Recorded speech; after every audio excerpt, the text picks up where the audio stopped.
E aí, tudo bem? Aqui professor Zé Arnaldo do seu canal Tire Suas Dúvidas de Letra. Neste vídeo eu continuo comentando a prova aplicada pela UF em 2019 para o preenchimento do cargo de técnico administrativo nível D.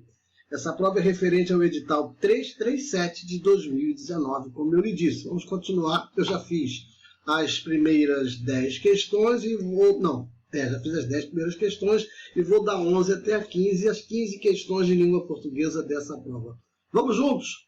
A segunda parte da prova tem de novo um texto.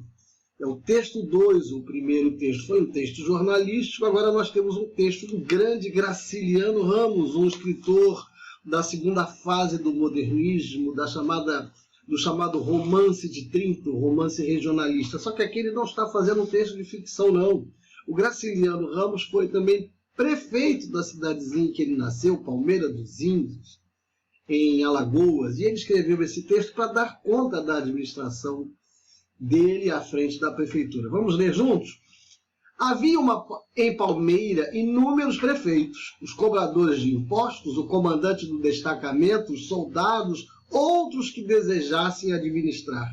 Cada pedaço do município tinha sua administração particular, com prefeitos, coronéis e prefeitos inspetores de quarteirões. Os fiscais, esses resolviam questões de polícia e advogavam. Está dizendo como ele encontrou a prefeitura quando ele assumiu o cargo.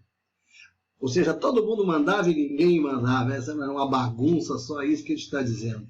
Aliás, esse texto, por essa ironia, por essa construção maravilhosa de um escritor escrevendo um relatório, é que se tornou uma peça literária que de vez em quando aparece em provas.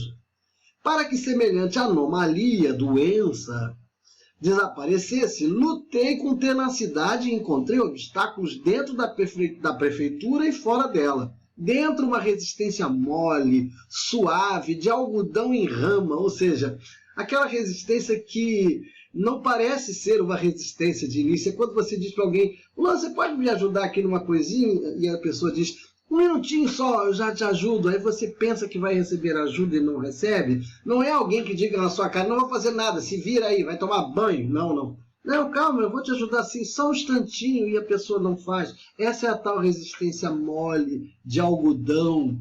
É essa imagem que ele usa para dizer como era a resistência dentro da prefeitura.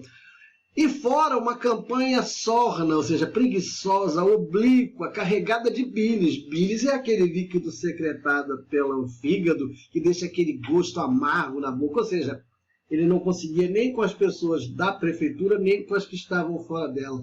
Tudo era difícil para ele.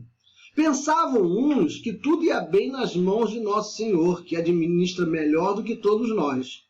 Outros me davam 3 meses para levar um tiro. Quando ele chegou, que ele tentou normalizar a prefeitura, botar as coisas no lugar, botar as pessoas para trabalhar efetivamente, as pessoas diziam, fulano, não mexe com isso, deixa que a coisa está tão bem assim do jeito que vem, está tanto tempo, vai mexer nisso para quê? Outros diziam, olha, tu vai acabar se metendo numa enrascada, alguém vai acabar te dando um tiro aí, porque está mexendo num vespeiro, né, em pessoas que têm muito poder.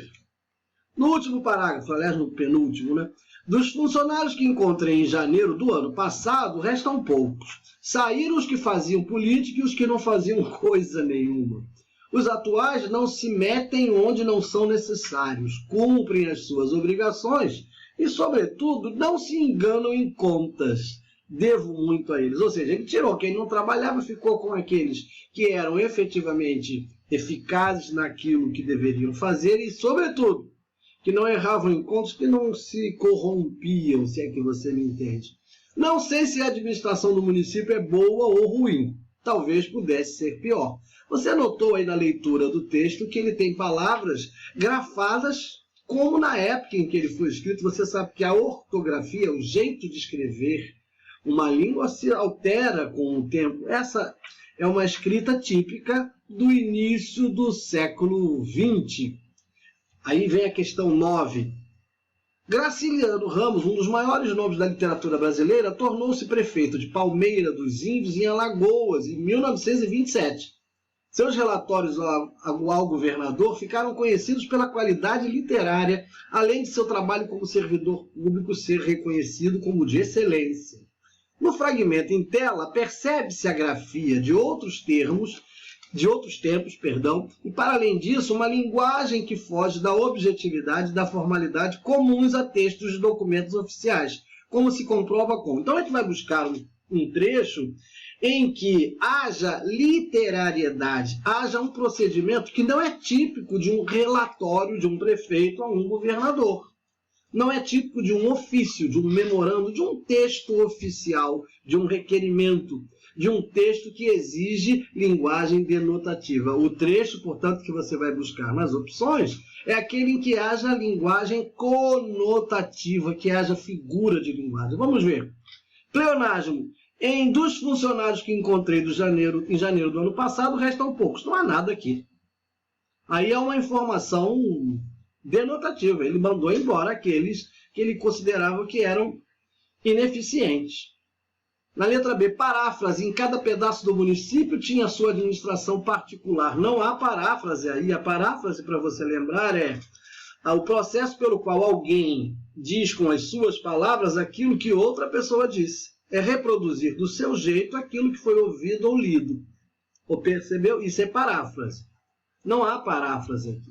Paradoxo. Encontrei obstáculos dentro da prefeitura e fora dela. O paradoxo é aquilo que parece, a princípio, não ter lógica, que parece não ter coadunação, coesão, coerência.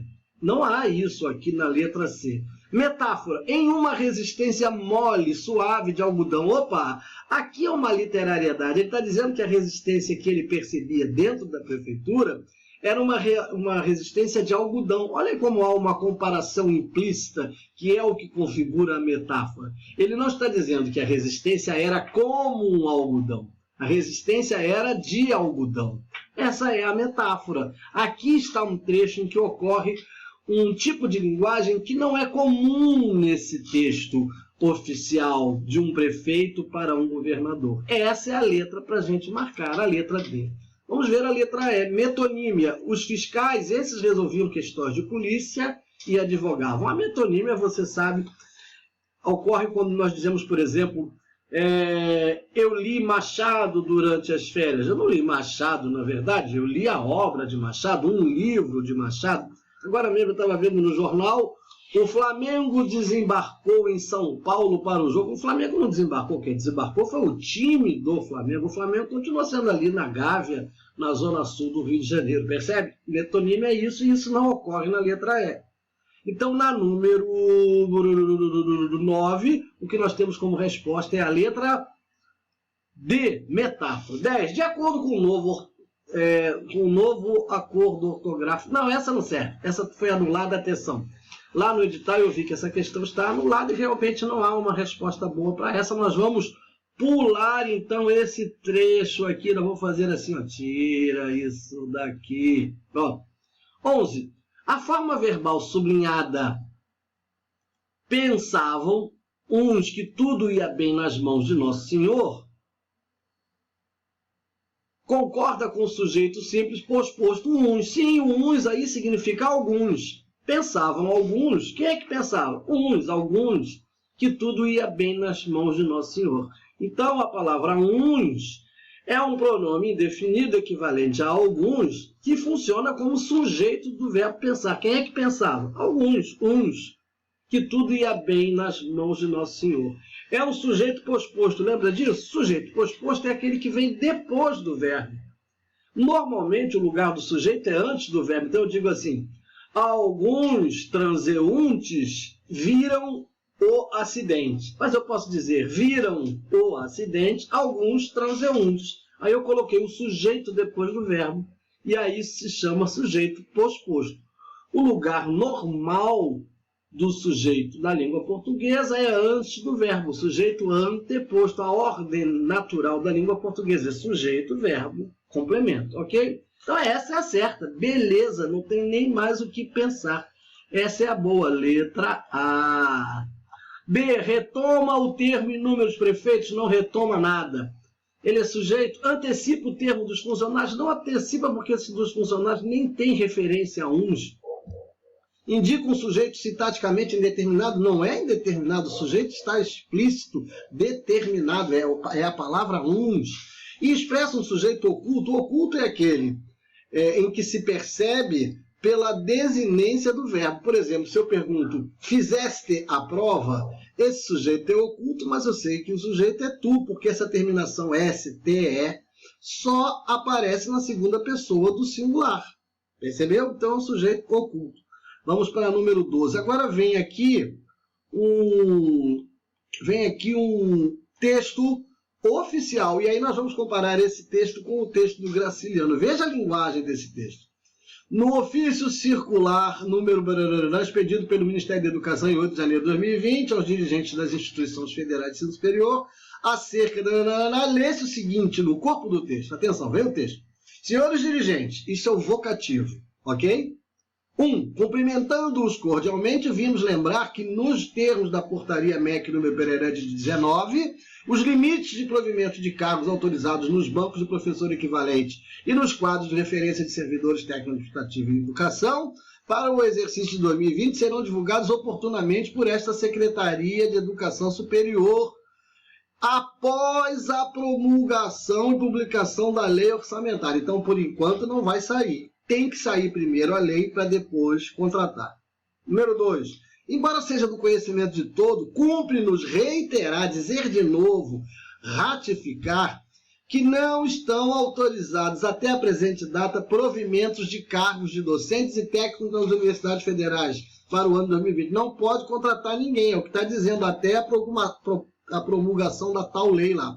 3. Considerando ainda o estabelecido no artigo Biriri-Beré de 2011, que dispõe sobre o banco de professor equivalente, e no artigo 6º do decreto Biriri, que dispõe sobre o quadro de cargos técnico-administrativos das IFs, Instituições Federais de Ensino Superior, serão considerados nulos de pleno direito os atos referentes à despesa de pessoal e encargos sociais que foram autorizados. Ou seja, se o reitor contratar, a União não vai pagar, porque não pode até a promulgação da lei. Diante do exposto, esse é o item 4, solicitamos a costumeira atenção dos senhores no sentido de não efetuarem provimentos até que os limites sejam autorizados nos termos da portaria em epígrafo. Percebeu a linguagem como é bem diferente daquela do Graciliano? Era essa linguagem que ele deveria até ter usado, né? Aí vem, o ofício em questão tem como objetivo... está claro, né? Comunicar que não haverá contratação de docentes e técnicos a partir de 2020 por causa da restrição estabelecida na lei orçamentária atual, não é isso? Enfatizar que a alteração para provimento de cargos de docentes e técnicos administrativos está condicionada à promulgação da lei e publicação da lei orçamentária anual. E se isso não acontecer, ninguém pode contratar ninguém. É isso que está sendo dito aí. Vamos lá para o número 13. O texto do ofício em tela apresenta seu desenvolvimento nas seguintes partes. Você percebeu. No número 1 é o cumprimento e a abertura do texto. No 2 e no 3 há o desenvolvimento. No 4 há o fechamento. Então o desenvolvimento está nas partes 2 e 3. Concorda comigo? Depois você acessa a prova, lê direitinho para confirmar a sua dedução, ok? Na número 14, a penúltima dessa parte, cumprimentando-os cordialmente. É correto afirmar que nesse fragmento do texto o gerúndio indica uma ação anterior à outra? Não, o gerúndio sempre marca uma ação que está em decurso, está em curso, está acontecendo naquele momento. O advérbio expressa coloquialidade, cordialmente, coloquial não. É uma expressão de saudação, cordialmente. O hífen foi empregado por causa da repetição da vogal ou nada disso. O pronome oblíquo retoma o vocativo, sim. Os retoma os senhores, o vocativo, sim. Então acerta aqui é a letra D. E por último, embora seja do conhecimento de todos, cumpre-nos reiterar que não estão autorizados até a presente data provimentos de cargos de docentes e técnicos nas universidades federais para o ano de 2020. A utilização de vírgulas no período destacado se justifica por, primeiro, a antecipação da concessiva e, segundo, a intercalação dessa expressão adverbial. Então, a letra boa é esta aqui, a letra E. Tá bom? Beijo. Até